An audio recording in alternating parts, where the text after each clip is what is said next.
¿cómo están? En este podcast vamos a trabajar o vamos a hablar un poquito sobre la enseñanza-aprendizaje, este nuevo paradigma que está en proceso de construcción y habla sobre una pedagogía emergente relacionada con el PLE y el PLN. ¿Qué es el PLE? Es nuestro entorno personal de aprendizaje y las redes personales de aprendizaje que utilizamos para compartir estos contenidos que hemos ido generando durante este último tiempo en pandemia. Les voy a comentar un poquito cómo ha sido mi experiencia, donde nosotros con mis estudiantes nos reuníamos a través de la herramienta Team, les proponíamos el contenido al inicio del proyecto con una organización diaria, nos reuníamos 2 horas, es decir que a la luz de lo que Aria Moreira ha desarrollado tan exhaustivamente, podemos decir que trabajábamos en un modo de Flighted Classroom, donde los estudiantes podían visualizar el saber y en las clases presenciales podíamos trabajar la resolución de distintas actividades, proponiéndoles, por ejemplo, el trabajo de ABP. En esto, Silvia Andreoli analiza los modelos híbridos de una manera también muy exhaustiva, donde podemos ver, según la iluminación que ella nos propone, es que nosotros, o en mi caso, el escenario estaba de forma integrada, es decir, que se complementaba lo virtual con lo presencial. Luego también tuvimos que identificar ciertos contenidos prioritarios para poder trabajar con los estudiantes, es decir, que el escenario estaba centrado en una modularidad curricular y trabajábamos de forma centrada en el estudiante o en la autonomía del estudiante, proponiendo un paralelismo autónomo, es decir, que le proponíamos el saber para luego en esas horitas que nos reuníamos poder resolver el proyecto. Estos proyectos estaban centrados en la resolución de un problema o podía llegar a ser mediante una gamificación o el diseño de distintas actividades que tuvieran que ver con resolver un problema, ya sea social o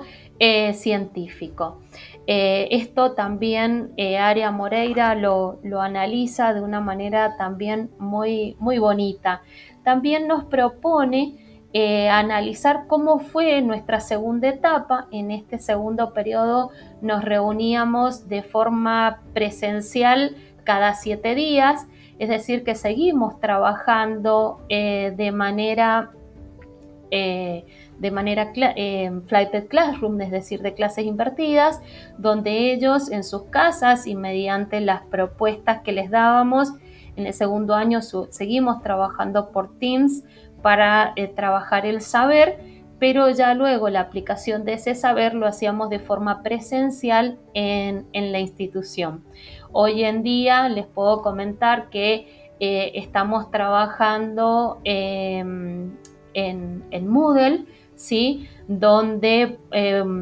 proponemos una forma también similar, seguimos proponiendo actividades que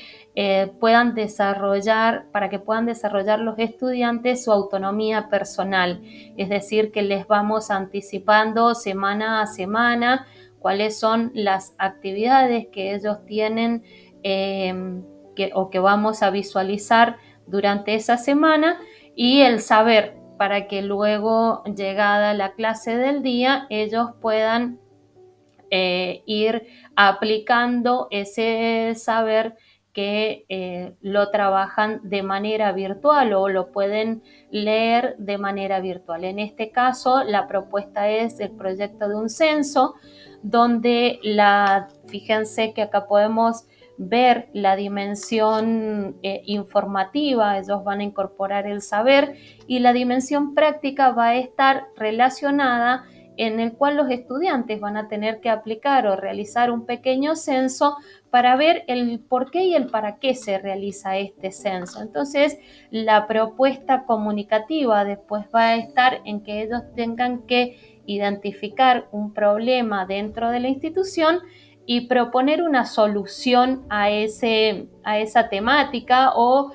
posiblemente si ellos no encuentran un problema, a seguir haciendo o trabajando sobre la concientización. Y ahí vemos que la dimensión tutorial y evaluativa que desarrollamos nosotros los docentes va a estar teniendo en cuenta la brecha tecnológica y las capacidades que tiene cada uno de mis estudiantes. Este escenario que les estamos proponiendo, donde ellos puedan desarrollarse tanto pedagógico como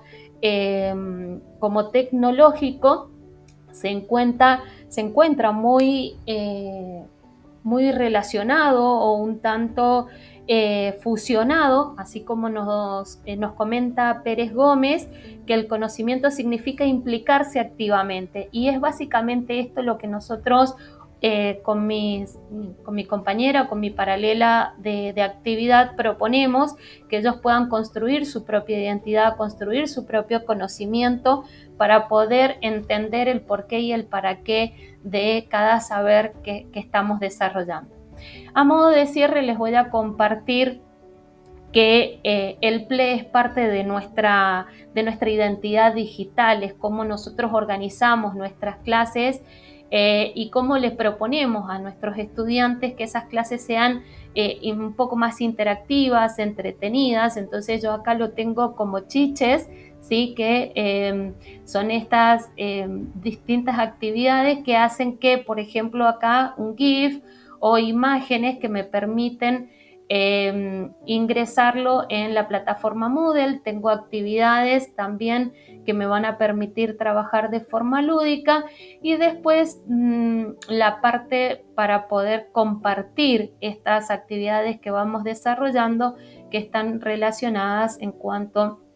a mi PLN, es decir, a mi red personal de aprendizaje, donde comparto y desde donde yo, por ejemplo, tengo algunos tutoriales que me van nutriendo o me van retroalimentando para poder mejorar la propuesta pedagógica diaria. Según Carlos Magro, un PLE es una herramienta conceptual, un instrumento de reflexión, y básicamente esto es que quería compartirles a ustedes de qué forma o en este último tiempo a manera de intuitiva, y hoy lo hago conscientemente, poder analizar